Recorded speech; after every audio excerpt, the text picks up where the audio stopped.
আমরা প্রথমেই আমাদের যেই আমরা 10 ডিজিটের যে নাম্বারটা অথবা হলো যে 17 ডিজিটের যে নাম্বারটা আছে সেটা হলো যে এন্ট্রি করব। এরপর হলো যে জন্ম তারিখটা আমরা এন্ট্রি করব। জন্ম তারিখটা পুল করে দেন হলো যে আমরা ভেরিফিকেশন যেই বাটনটা সেটা টিকমার্ক দিয়ে আমরা অনুসন্ধানে ক্লিক করব।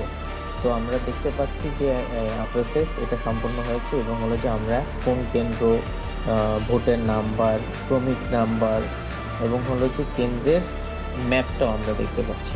তো এইভাবে আর কি আমরা খুব সহজেই আমরা কেন্দ্রের অবস্থান এবং হলো যে ভোটের নাম্বার এগুলো আমরা বের করতে পারবো।